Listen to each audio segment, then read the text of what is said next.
don't even know where to start, y'all. I really don't. I could start with this. I see a whole bunch of people walking around with this on, this cross.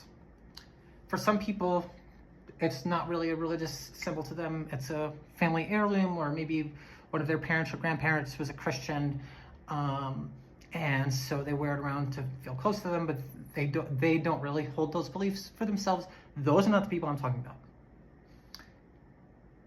You people that walk around with this on all the time, and you show it to people, and you never shut up about Jesus while you're wearing it, and you never shut up about the Bible while you're wearing it.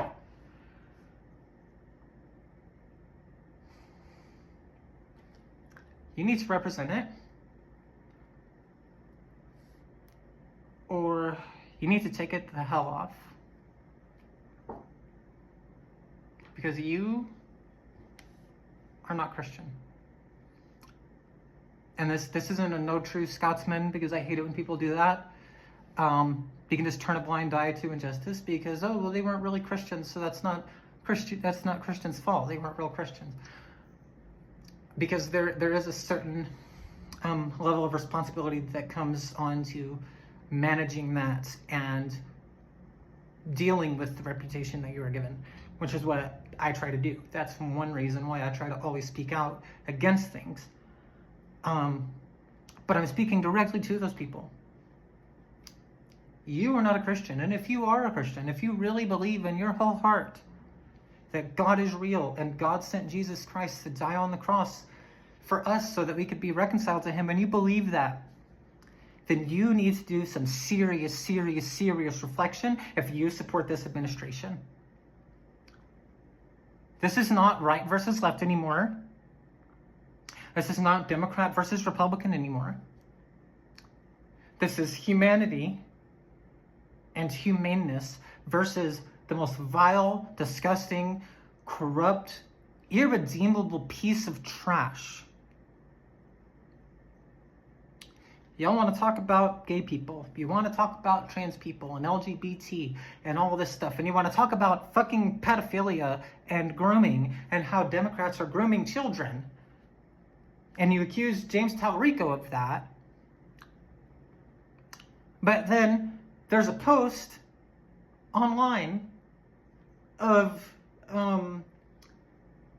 immigrants committing suicide at an alarming rate. And one of the detention centers, 7,000 of those reactions, almost all of it, like a third of a third of the total reactions was laugh reactions. Go to their profiles, Jesus all over it, Bible verses all over it, help people, hashtag kindness, all of that, all over it.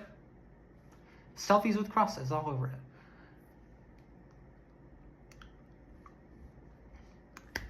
And then you look at what's going on in Delaney Hall. And you have so many people, so many Christians that want to turn a blind eye to it. And, oh, Jesus said, follow the law of the land. First of all, that is a cop-out, and I'm going to tell you why it's a cop-out. Because if you read that entire passage, Jesus said, God said, follow the law of the land, let everybody be subject to the governing powers, because there's no government in power that was not put there by God for some kind of divine plan, right? And it goes on to say, unless the law of the land conflicts with God's law. So what does God's law say? Love God, love your neighbor.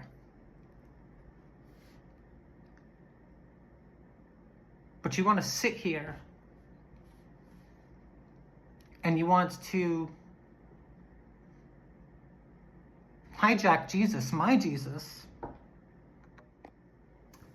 and you want to treat Jesus like he's some kind of mascot for powerful people, which, if you actually read the Gospels, Jesus came to stand in the way of powerful people. He came to stand in front of the adulterous woman. He came to sit with the woman at the well. He came to dismantle these systems of power and these systems of oppression. And he gave the whole, the Good Samaritan story that we all know. That there's a guy beaten on the side of the road. And a priest walks by. Well, surely a priest will help him. That's a man of God. No, the priest walked on by on the other side. He didn't want to be seen associated with that. Walked right by somebody in need. And then a Levite goes by, and the same thing. He walks by on the other side. But then a Samaritan man who had been traveling sees him, takes him, bandages up his wounds, takes him to an inn, pays for it. And then Jesus asks, which of you, or which of these do you think was a neighbor to the person? The one who showed him mercy. The one who stopped. The one who saw him. The one who cared. So don't you tell me that Jesus said we're not supposed to protest because we're supposed to follow the law of the land. And if we do that, then we're sinning. Don't sit here and tell me that when you elect a fucking pedophile and you elect a guy in Ken Paxton in your primary. He's not elected yet. But in your primary that did all of this stuff, and he got a guy off who had raped a little boy over a period of 3 years and got him off serving like 30 days in jail and didn't even have to go on the sex offender registry. But you're going to talk to me about Democrats grooming kids just because they say, hey, maybe we shouldn't force trans kids who exist, by the way. Maybe we shouldn't force trans kids into some kind of miserable existence. If they're happy and at peace existing a certain way, then let them do that. And yes, we'll be there along the way as their parents to protect them and to guide them and to make sure that they're not wandering into anything that's actually harmful. And to you, that's grooming kids, but you don't have a problem with Ken Paxton literally letting a pedophile, not somebody with the tendency, somebody who actually raped a little kid, go free after 30 days and no registry. You don't have a problem with that. You don't have a problem. There's one thing, if you read the Bible, because that's what y'all want to talk about, right? The Bible. Let's look in the Bible. All through the Bible, in the Old Testament and the New Testament, it's one thing that is repeated perhaps more than anything else. That God hates injustice, and God hates oppression, and God hates people who oppress foreigners and widows and orphans. Those are the three groups that are consistently stood up for by God and later by Jesus in the Gospels.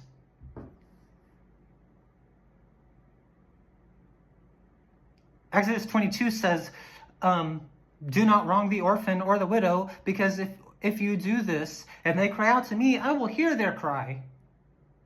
And my anger will be aroused. My anger will be turned on by that. And then you will answer to my rage and my anger and my wrath. That is what God actually said about people who are oppressed. And for all you people that's just going to say, oh, well, the law of the land, blah, blah, blah. I'm going to ask you one simple question. One simple question. Well, actually two, because I just thought of one. So we're supposed to follow the law of the land, right? So then, why was it whenever we were protesting our out-of-control gun stuff and trying to get some measure of gun reform legislation, not an all-out ban, just something at least sensible on the books, and y'all protested against that? I thought we were supposed to follow the law of the land. And are you going to really tell the people who helped Anne Frank and other Jews that they're sinning? Because that's what happened. If we take that statement and we take it in and we ingest it, right? And it says, follow the law of the land, blah, blah, blah, then what you were saying, because at that time, turning in Jews, purging Jews was the law of the land. That was official on the law, on the books law in Germany under the Nazi regime.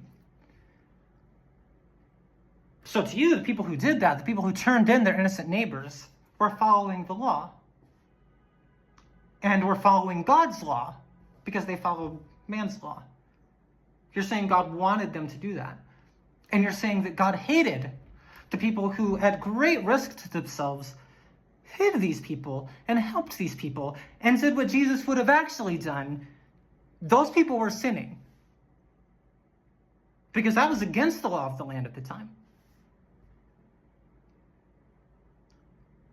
And if there's one thing that Jesus showed us, it's that the law does not trump morality. Man's law does not trump morality. In fact, he argued all the time about the spirit of the law versus the letter of the law. And the classic example that's given all the time is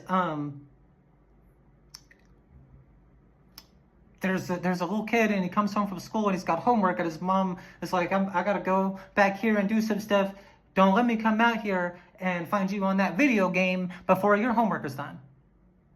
And that's exactly what she says. And then she leaves for a couple hours, she comes back, and he's watching TV. She gets mad at him.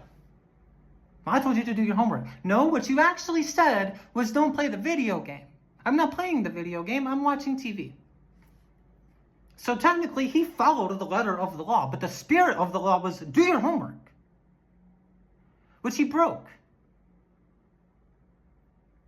Jesus gives the example of the Sabbath. If you see somebody hurt and in need on the Sabbath, would you not perform work? Would you not exert yourself to help them? Or would you literally watch someone die just because it's the Sabbath?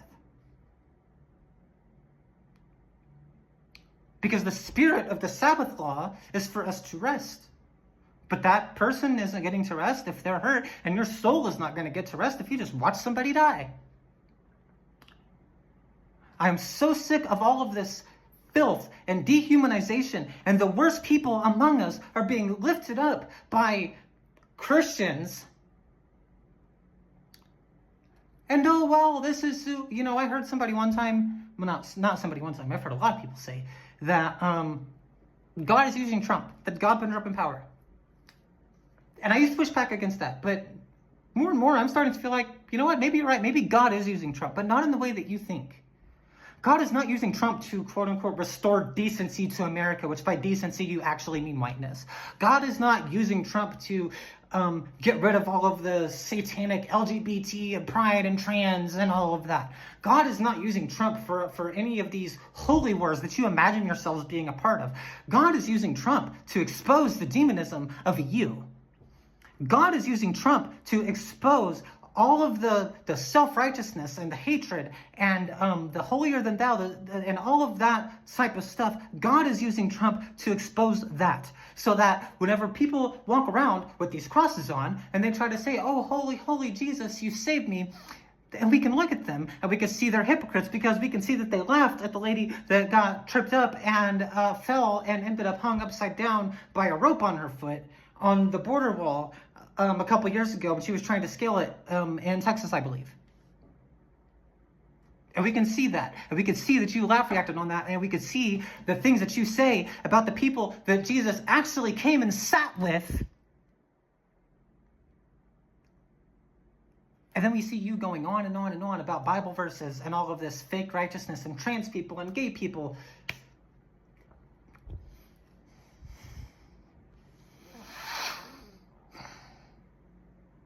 I'm trans. I'm a trans woman, and I'm fully reconciled. I love God. God loves me. But let's just say for a fact, let's just say for the sake of the argument that you're right, and transitioning is a sin. Let's read the Bible. Because I promise you, God is 1,000%, 5,000,000% more angry with one of us than the other. Which one do you think that is?